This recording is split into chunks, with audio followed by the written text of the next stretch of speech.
संकटातून वाचवलं मला।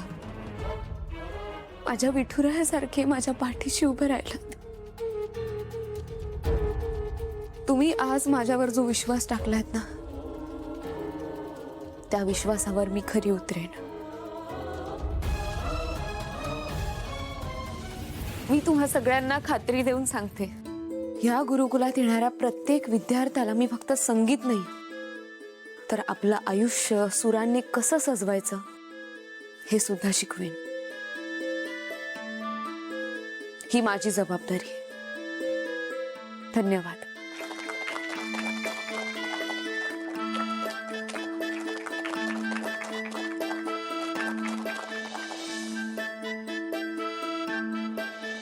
आजोबा,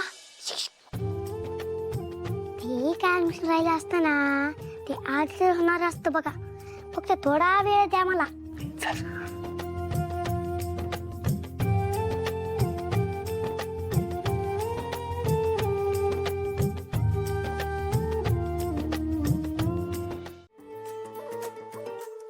ओवीला जरा बरं वाटत नाहीये, सकाळपासूनच कसं तरी होतंय, म्हणून म्हटलं एकदा डॉक्टरकडे जाऊन येते।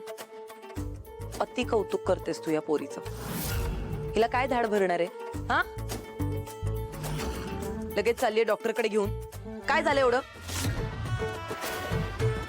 घरात एवढे पडलेत ना औषधं जुनी, त्यातलं दे एखादं, झोपू दे तसंच। हिच्यासाठी त्या डॉक्टरकडे जाऊन पैसे खर्च करणार आहेस का तू? एवढं काय हिचं कौतुक? ए चल निघ, रूम मध्ये जा। कुठेही जायचं नाही दोघींनी, जा रूम मध्ये जाऊन झोपा। ठीक आहे, चल ओवी, रूम मध्ये जाऊन जातो। ओवी पण आधी आपण ना आजीला सांगूया की मोनिका काकू जाऊ देत नाहीये। इकडे इकडे इकडे ये ना पटकन। काय काय काय बोलली सतत इकडे?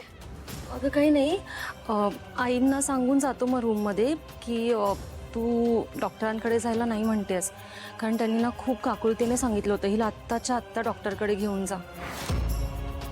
पण ठीक आहे, राहू दे। मला तुझं हेच आवडत नाही, आवडतच नाही। इतका आता कधीपासून आपण एकत्र राहतोय तरी सुद्धा तुला माझा स्वभाव नाही ना कळाला अजून? मी चेष्टा करताना हसत नाही जोर जोरात, म्हणजे माझी चेष्टा समजून नाही घेणार का तू? मस्करी केली, मी चेष्टा करत होते। आता आईंनी सांगितलंय म्हणल्यावर या जाऊन। बघू बरं किती ताप आलाय। काय झालंय? अंग पण नाहीये तापलेलं, काय झालंय एवढं? नाहीये अगं, आत्ता गार आहे, पण सकाळी तापलं होतं बऱ्यापैकी। असंच होतं ना, ताप येतोय जातोय म्हणून कळतच नाही नेमकं काय झालंय, म्हणून जास्त भीती वाटते अगं। म्हणून म्हटलं एकदा डॉक्टरांना दाखवलं तर जीव भांड्यात पडेल एकदाचा। जाऊ मामी? आता आईंनीच सांगितलंय म्हणल्यावर जायला तर हवंच ना। जा जा लवकर जा आणि फक्त लवकर घरी या। हो।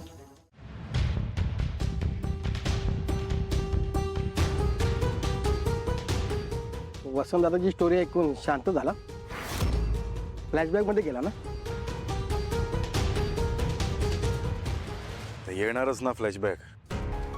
आता वसंतचं नशीब चांगलं आहे, त्याची बायको कुठे राहते हे तरी त्याला माहिती। माझी बायको कुठे राहते हेच मला माहिती नाही, कशी माफी मागू मी तिची?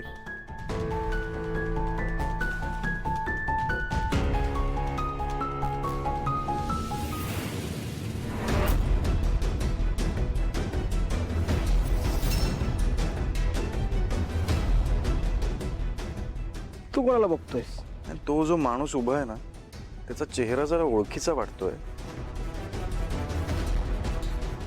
लक्षात येत नाही तो कोण आहे। बरं ते जाऊ दे, सोड। त्या वसंतच्या केस बाबतीत बोलूयात। काय करायचं? त्याची आतुरता खूप आहे, त्याच्या मुलाला त्याला भेटायचं आहे, आणि मला असं वाटतं की आपण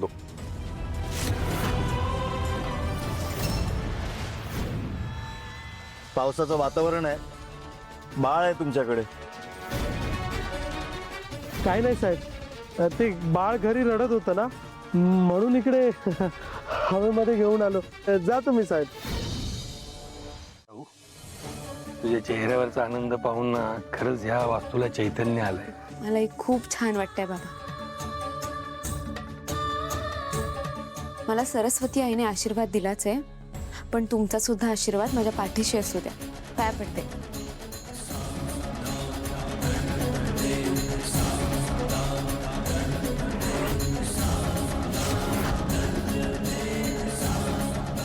आयुष्यमान भाव. हे तर जगन्नाथजी आहेत. इथे काय करतात?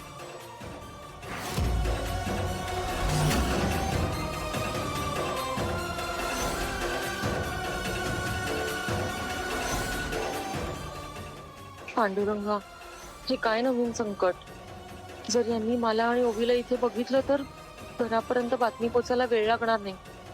आणि मी ओवीला या क्लासला घालते हे जर घरात कोणाला कळलं तर मोठा अनर्थ होईल.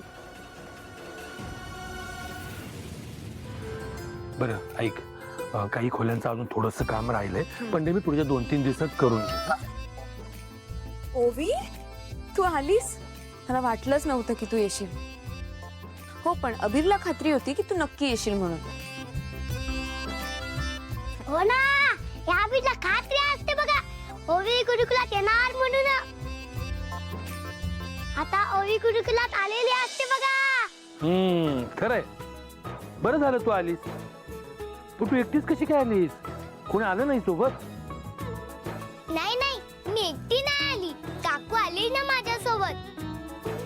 ती रिक्षावाल्या काकांना पैसे देते, मी डायरेक्ट उतरून इकडेच आली. बरं बाबा, मी हिच्या काकूला आत घेऊन येते. थांब थांब, अगं तू कुठे जातेस? तू मुलांना घेऊन आज जा, मी बघतो.